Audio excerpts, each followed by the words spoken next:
ఇంకా జగన్ జగన్ జగన్ జగన్ అని చెప్పి జగన్ నామం చేయడం కాదు నువ్వు చేయాల్సింది రాష్ట్ర ప్రజలకు నిజాయితీతో పాలన చేయడం నేర్చుకొని అడుగుతా ఉన్నా రాష్ట్ర ప్రజలకు న్యాయంగా ధర్మంగా ఇవ్వాల్సింది ఇచ్చే కార్యక్రమం మీద ధ్యాస పెట్టుకొని అడుగుతా ఉన్నా ఇదే మనిషి పెద్ద మనిషి చంద్రబాబు నాయుడు గారి హయాన్ని ఒక్కసారి చెప్తా ఉన్నా ఈరోజు నేను అడుగుతా ఉన్నా రైతుల విషయానికి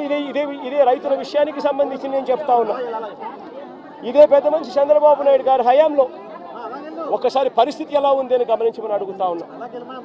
ఇంతవరకు ఈరోజు ఈ క్రాప్ కార్యక్రమం జరగడంలా ఆర్బీకే వ్యవస్థ పూర్తిగా నిర్వీర్యమైపోయింది సచివాలయాలలో ఈరోజు పూర్తిగా నిర్వీర్యం చేసి సచివాలయాలను వదిలేశారు వాలంటీర్ వ్యవస్థ కనుమరుగైపోయింది రైతులకు ఇవ్వాల్సిన ఉచిత పంటల బీమా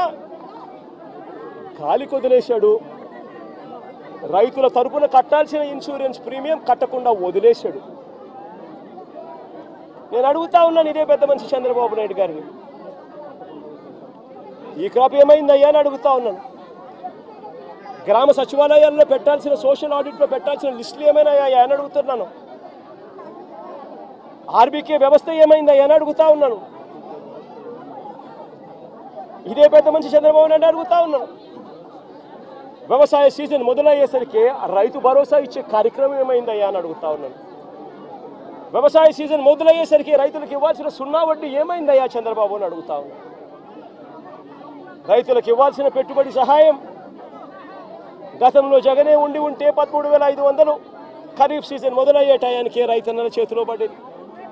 ఈయన 20,000 ఇస్తానన్నాడు 20,000 ఇస్తానన్న పెద్ద మనిషి ఆ 13,500 ఎగిరిపోయింది 20,000 గాలికి ఎగిరిపోయింది ఇదే పెద్ద మనిషి చంద్రబాబు నాయుడు గారు ఆర్బీకే వ్యవస్థ జగన్ ప్రభుత్వంలో వైఎస్ఆర్ కాంగ్రెస్ పార్టీ ప్రభుత్వంలో ఆర్బీకేలు ఎఫెక్టివ్గా పనిచేస్తూ జియో ట్యాగింగ్ చేస్తూ ఈ క్రాప్ నమోదు చేస్తూ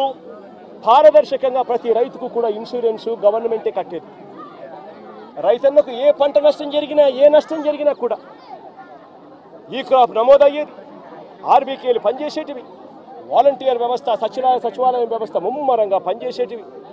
ఇన్పుట్ సబ్సిడీ ఏ సీజన్ ముగిసేలోగానే ఇన్పుట్ సబ్సిడీ ఇచ్చే కార్యక్రమం జరిగేది ఇన్సూరెన్స్ కూడా రైతన్న నిశ్చింతగా మళ్ళీ సీజన్ వచ్చేసరికి రైతన్న చేతిలో ఇన్సూరెన్స్ సొమ్ము కూడా పడేది రైతన్నలకు